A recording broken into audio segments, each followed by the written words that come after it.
I saw a few bands back in the day. When I worked for Procter and Gamble and I lived in Denver, they gave me a K car. Remember the Dodge K car? It was about $8,000 new in 1984. And that thing had two speeds, floored and stop.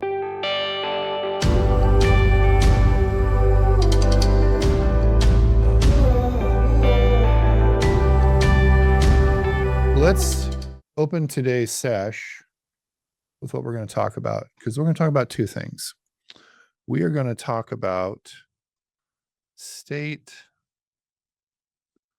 and living taxes, and we're going to talk about the death tax or the estate tax. All right, so why did I select these as our topics today? Well, I selected them because I am a resident currently of the Evergreen State, the great state of Washington, and all the hullabaloo. And our last legislative session was, for the first time, the House and the Senate passed a tax on income, which is a brand new thing for the state of Washington. It was deemed unconstitutional by the Supreme Court in a 5-4 decision in 1934. And I believe it's gone to, I can't remember what it is, initiative or referendum. I never much remember which one it is, but to the people, 11 times. 11 times the people have said no. And this time, because basically Democrats run the House, the Senate, and they occupy the governor's seat, they got it through. And so the way they brought it in was on taxable adjusted gross income over $1 million. And they're going to, well, I'm not going to say they're going to start there. That's where it is right now. I'm trying to keep this as unbiased as possible, but it's totally political because it's taxes. And then we'll see what happens in the future if that matriculates down. And just for people who are with us who live in states where there is state income tax, because there's some of each, what Washington has done historically is they basically tax every breath you take and every step you take and every move you make, whatever that Sting song is. And that is what was supposed to have made up for the lack of income tax. All right. But, and I can only speak for my state because it's what I know about. When they entered the most recent legislative session, which was the second half of the current biennium, they walked in the door and our state had a $1.5 billion deficit. And they currently also projected that for the next biennium, which is 27 to 29, that will start with about a $4.5 billion deficit. Okay. So my state spends way more money than it takes in. And my state has increased its budget over 70%. I think it's 67, if I'm not mistaken, in the last 10 years. Okay. So as we've talked about on this call on the federal level, I think most people in my state would agree on the state level, my state spends way more than it should and way more than it takes in. And so legislatively, they're trying to close that gap. Okay. So you can pick your party, you can pick your poison. That's just the way that it is. Okay. So, as I was doing the homework on this and thinking about, how am I going to present this in as unbiased a way as I can, even though you probably know my bias by now, I want to say this next. When we talk about state level stuff, okay, we're just talking about taxes today, but state level stuff basically starts with legislatures. And I don't want to get into committees and referendums and initiatives and all that kind of stuff. Basically, these things start at the legislative level. And allegedly, what they are supposed to do is they're supposed to represent the values of the constituents of the people in the legislature. Okay. Now, my state, as is this case, I think, with other states, is very split. It's split geographically and it's split politically. And my state, if you kind of look at it on a map, the left third is known to be pretty blue. And the right end of the left third, basically the foothill of the mountains, what we call the Metro Puget Sound area, is comprised of 4 counties. And those counties are predominantly blue counties. As we move to the right or to the east of my state, we see the central part where I live, which is pretty much a mixed bag politically, but the eastern part of the state is much more conservative and also much less populated. So the concentration of the population, ergo, the concentration of the legislative representatives is in the blue districts, and that's why Washington tends to err as a blue state overall. There has been discussion, to my knowledge, for at least the last 15 years of the eastern part of my state seceding along with the eastern part of Oregon state into the state of Idaho.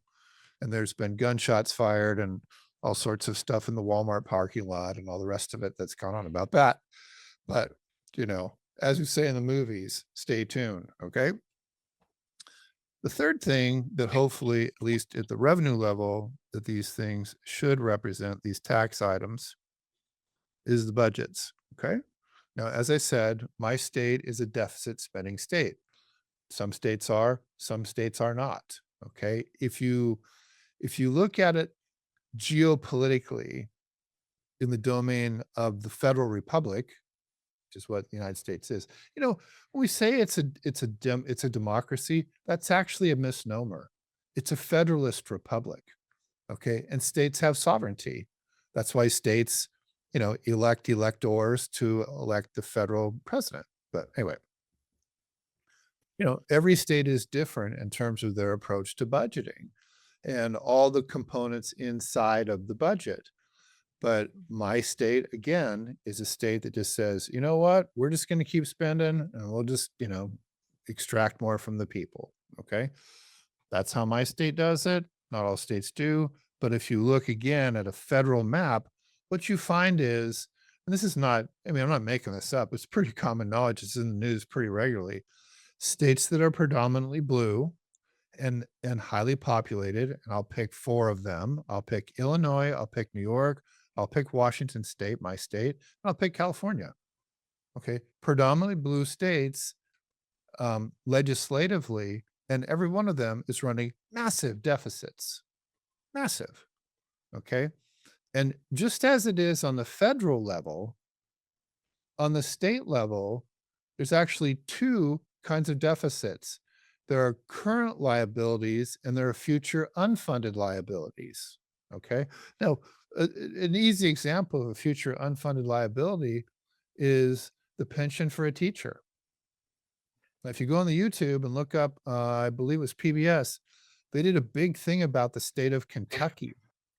And so the pension fund for the state of Kentucky, the teachers' pension fund, they, again, in their democratic kind of way, they picked these people to manage this money and they blew it.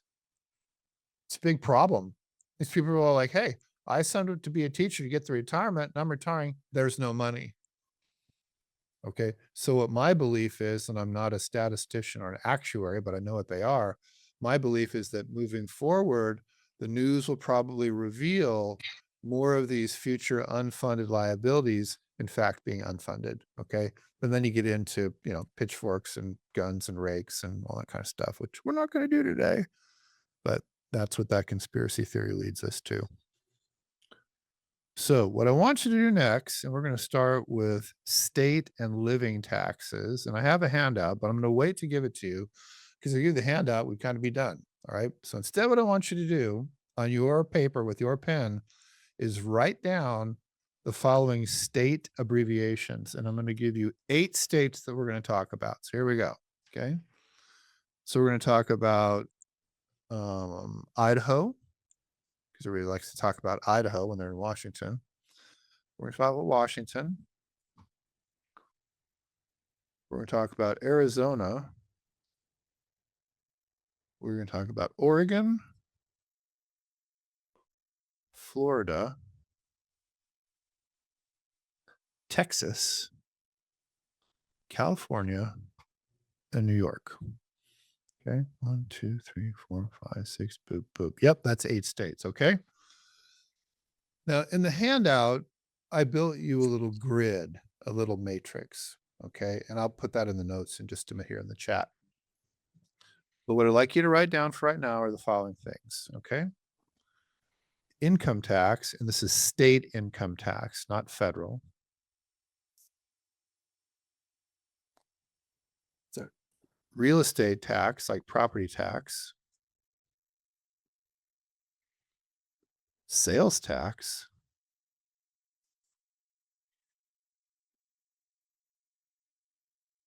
car insurance, and homeowners insurance. Okay. Now I had to just pick a set of topics. I'm not getting super deep in the weeds here. You know, as they say, more investigation could be required. But for now, those are the 5 elements of the cost of living that I wanted to take a look at on a tax basis. Okay. So it's those 8 states, it's those 5 pieces of the cost of living. Okay. So here's my question. Overall, which state do you think is the least expensive to live in? Texas. Texas. Okay. I thought too. No, there's no votes for California? No. Oh, bummer. Okay. Karen, what do you think? Texas. Okay. Gail, what say you? I'm sorry, I didn't write all 8 states like you told us to, so Oh, Gail. can Okay. You're going to have to leave now. All right. I'm just kidding. Okay. That's what they are. I would say Idaho. Okay. Gail, you're correct. It is Idaho. Huh. It is the I least guessed right. expensive state. Okay. Now, just so you know, I had to put in some parameters here. So for the income tax portion, I put in that you make $100,000 a year. And for the sales tax portion, I put that you're buying $48,000 a year worth of stuff. Okay. Your mileage may vary, but I'm trying to keep this like pretty middle of the road, not super wealthy, not super poor, but just kind of in the middle. And for the real estate tax, I picked a home that was worth $500,000. Okay. So across the board, what we find is Idaho is actually the least expensive state to live in. And who do you think is number 2? Now I'm gonna say Florida. I was Idaho for the first, but Okay.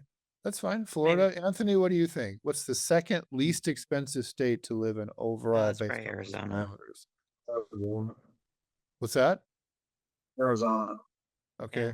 Kelly Ham, what say you? Second what? Second, Second least expensive state to live in. I would still say Texas. Okay. Mercedes, what say you?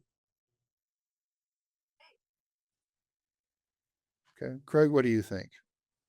Did somebody say Florida? I'd go with Florida. Okay. The correct answer is Washington. Nuh-uh. I It wouldn't have is. thought that. No. It is. No, I'll show you the chart in just a minute. Actually, Texas was it's number 6 of 8, so it's the third from the most expensive. And what do you think the most expensive state was to live in? New I'll tell you York? why. It is New York. Yeah. New York. Yeah. And I'm not factoring the cost of housing and all that kind of thing. Again, I'm not trying to get super deep in the weeds here. Okay. But what you're going to see when I give you guys this handout is that the 2 expenses, the people who have never lived on the South Coast, which I have, don't contemplate. Okay. Car insurance and homeowners insurance. Mhm.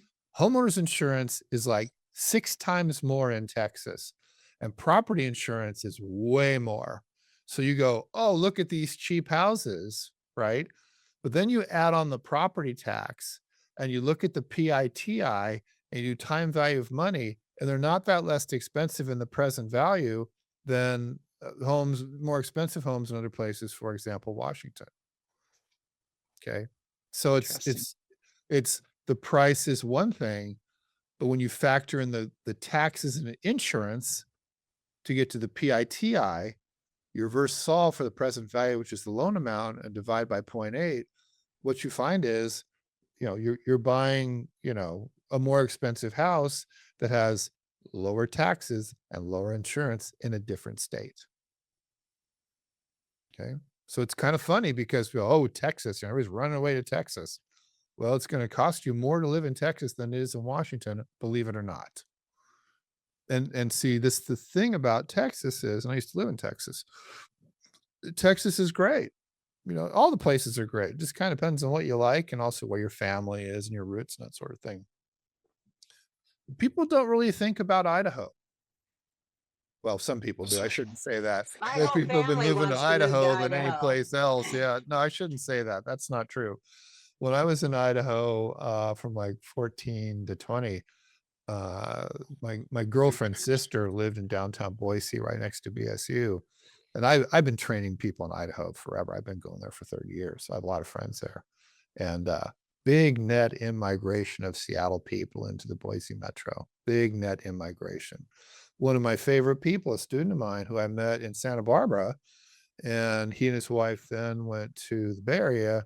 They moved to Boise with their two little girls about 6, 7 years ago, and bought $1 million house, which was a big fat house in what's called the North End in the Boise area. And there's all these goddamn California people, more of that, but that's what happens. It's big disparity in the cost of housing. So, and I asked him, I go, dude, you lived in Santa Barbara, you live in the Bay Area. Why are you moving to Idaho of all places? And he goes, it's a safer place for my kids. That was his answer. So better Boise than the Silver Valley, right, Jacques? Yes. Okay. Again, I will put the handout in the chat in just a minute. Let's talk first about estate tax. Okay. Who knows anything about the estate tax? Let me just kind of get a little audience survey going here. Christine, what do you know about the estate tax? Do you know anything? I know that there's it's on levels of how much you get taxed, and it's on I might be getting it confused with That's why we're in class. inheritance tax. Same thing. So same thing? Yeah. Yeah. So I know that there's levels of how much you get taxed on the total amount of the value of property that's owned when you die. Your family gets taxed on it. We have an Okay. exemption at 3,076,000. That's what I was going to say. There, I knew Uh, there was an I'll exemption. talk about that in just a minute. Okay. So this is one of those parts where I always say words matter, because I'm supposed to be teaching. I want to make sure we all, learn the stuff we're supposed to learn. So first of all, to Christine's point, what she was trying to say there was the system is progressive. What that means is each subsequent taxable dollar is taxed at a higher rate than previous dollars. Okay. That's similar to the federal income tax system. And so we're talking about, because I know Christine lives in Washington State, that's the estate tax we're talking about. The income tax in the state of Washington and the state of Nevada, because Anthony's from Nevada, those are known as regressive taxes. So you have progressive and you have regressive, right? So progressive means the more you have, the more they take. Regressive means people pay the same no matter how much they have. Okay, that's a very boiled down term for the two. Okay, Jeff, to your knowledge, does the Golden State have an estate tax at the state level? It's a very good question, but I'll say it wouldn't surprise me. Okay, Craig, do you know? Oh, Craig's in Colorado. He's probably getting high. Oh, there he is. Okay. I'm sorry. I was listening in, but ask the question one more time again, please. Does the state of California have an estate tax at the state level? That's a good question. I believe they do. Okay. Well, my research said they do not. Okay. Okay. Now, I didn't research this super deep and super wide, but I looked it up in a couple different places, and they said that the state of California has no estate tax. Okay. Please do not tell them if that's the truth, because I they'll will, turn around man. and Oh they'll no, tax us. I get it. I do. Okay. So those states that I put out there, same states on your list, which state do you think has the highest rate of estate tax at the top tier? Which of those states? New York. California. No, California doesn't have an estate tax. He just said. Yeah. Oh, Washington. what? Washington? Yeah. They're talking about repealing their current thing they passed last year.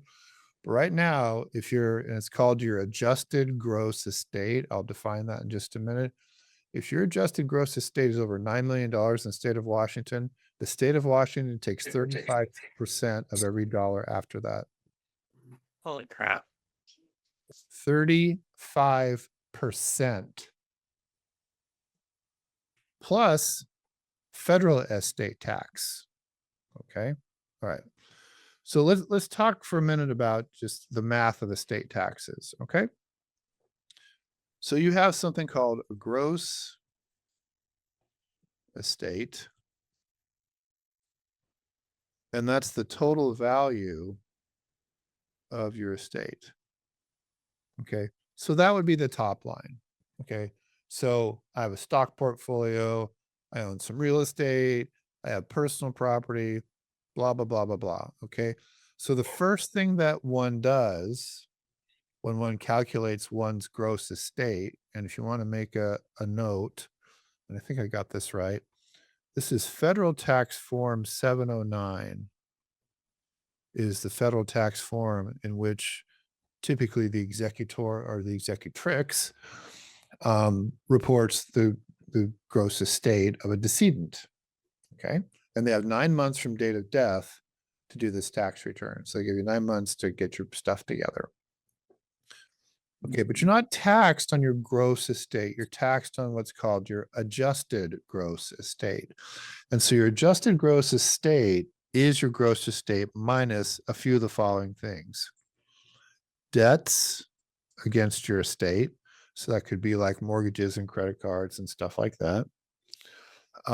Administration expenses.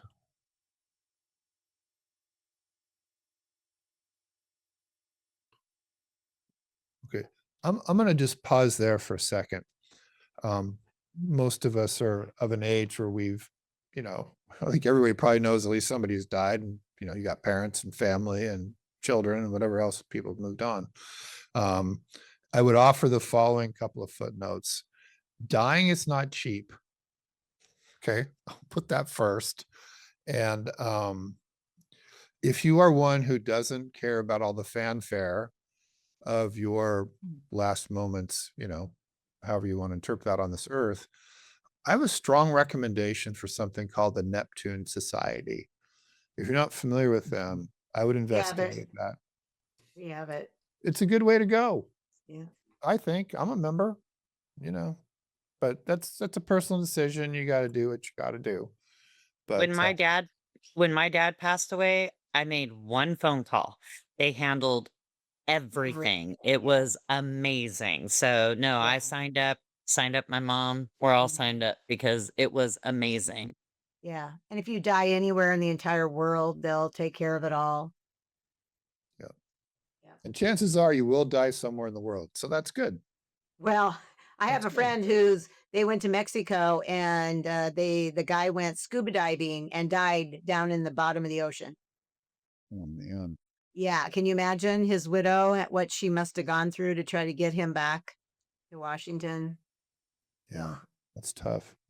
Okay. One of my best friends, his mother passed away like 2 years ago, I think it was.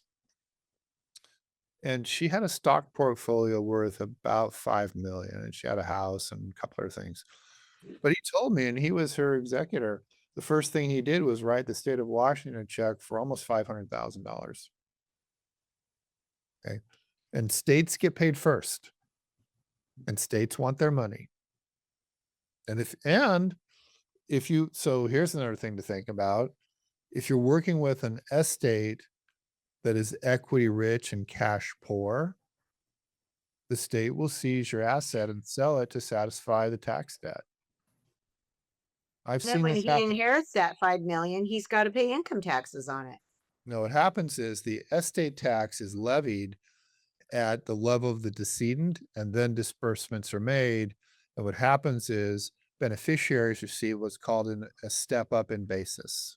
Right. I know, on selling the property. No, on receiving anything. Oh, really? Yeah. Because So when my let's, so dad let's say, died, I didn't have to pay estate taxes. He was in California, but I have to pay income taxes on the money I inherited. mm, is part of it an IRA? No, it was all just the sale of his house. That's all he had. Okay. Well, I don't do your taxes and I did not see the estate Yeah. tax return. And these questions come up in these talks. That's what I was told by my I'm accountant. pretty, if you so my rule is if your accountant says so, listen to your accountant, don't listen to Yeah. me. And sometimes that happens that Yeah. I contradict somebody says. A lot of times it's because I don't have certain pieces of information they didn't give me, so I don't know the whole story. Right. Okay. Yeah. But to your point, Gail, that's where we're at. Okay, back to the things that we can deduct from the gross estate. The spousal unlimited deduction. This is at the federal level. Okay, so what is this all about? Okay, so right now federally, the exclusion of the taxable estate at the federal level has been raised to about $15 million a person. It's something like that. Okay.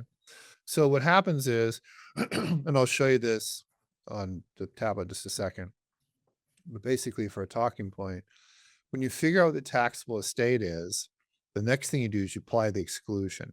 And the exclusion is the exclusion that the state or the federal government gives you. And then the residual is the amount that's subject to the actual tax. Okay, I'll talk about exclusions more in just a minute.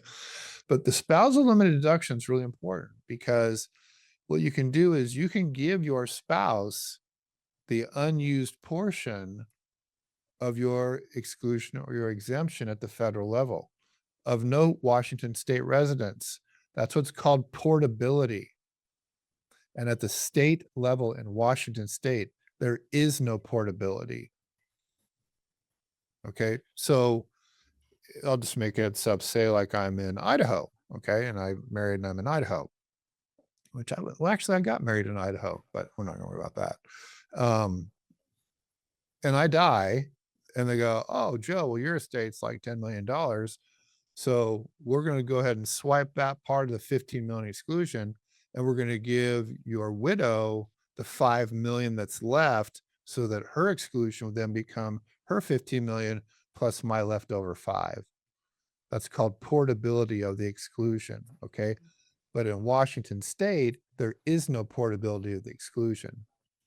Okay. So if we calculate my estate in Washington, like, I got so much exclusion left over, it washes away. And then when my wife passes away, the clock starts over for her. Okay. Now remember what I said. These things are legislative, they're supposed to be representative, and they're supposed to be budgetary. Okay. So the general culture of my state currently is to penalize wealthy people. Okay. And that's not a political statement. That's a math problem. Okay. They are not taxing people that have lower estate values and lower income levels. My state is taxing the bejesus out of high net worth people and people that make high salaries or have high living wage adjusted gross income, not just salary, by the way. And that's an important thing that anybody in Washington state needs to understand with this new state income tax. It is not based on W-2 income. It is based on all income. Okay. That's your salary, your 1099, your stocks, your dividends, your rentals, your passive income, your capital gains. It all gets put in the same bucket. And if it's over $1 million, they're taxing it at 9.9%. Okay. And that is if your tax election is married filing jointly, it's the combined. Okay. And that's why they call it a marriage penalty. That's a tax term. Okay. And it might be a real term depending on your marriage, but that's what they call it. Okay. Let's go back to finish up our deductions here. Charitable stuff. You could take that off of your estate. Charitable donations. And then certain business stuff. Okay, so there are certain carve outs, like for family businesses that do allow for cessation. Okay. And there's some tax benefits. I think in my state, there's like a $6 million exclusion for farms and things of this nature. And again, I say, I'm not here to get in the weeds on this. It's just kind of a general discussion. Okay. But you take all that stuff and you subtract away from your gross. This is your adjusted gross. Sorry. Gross estate. And then we subtract your exclusion. And this is what gives you your taxable estate.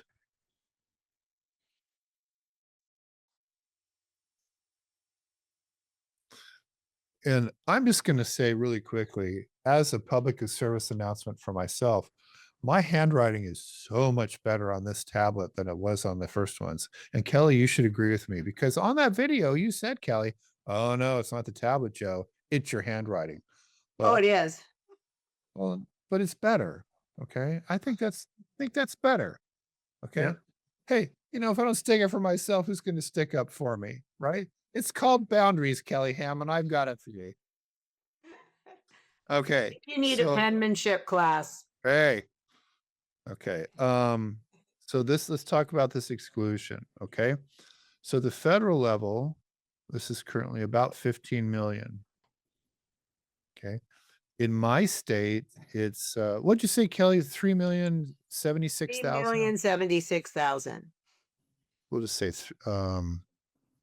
so for Washington, come on, eraser. There you are. So my state for Washington, the exclusion, we'll just say is 3 million. It's a little over 3 million. It's indexed for inflation. Okay. And in Oregon, it's 1 million, and other states have different exclusions as well. Okay. And then you get to your taxable estate. Okay. So let's go back real quick to the legislative, the politics kind of stuff. Okay. Let's talk quickly about the arguments for and the arguments against an estate tax. Okay. So we'll start with the for the tax. Okay. These people would argue basically that the only reason you got all that money is because of society. Okay. Society gave this to you. Now you have to give it back. Okay. Now you can agree with that or disagree with it. Doesn't matter. It's not going to probably change a whole lot. So against the tax, you're saying but it's my money. And my money means this is already being taxed. Okay. I've already paid my tax. And now you're coming to me and you want to take, 30%, half of it. What? Okay. So those are the two arguments. Okay. You can pick which one you want, but those are the two arguments.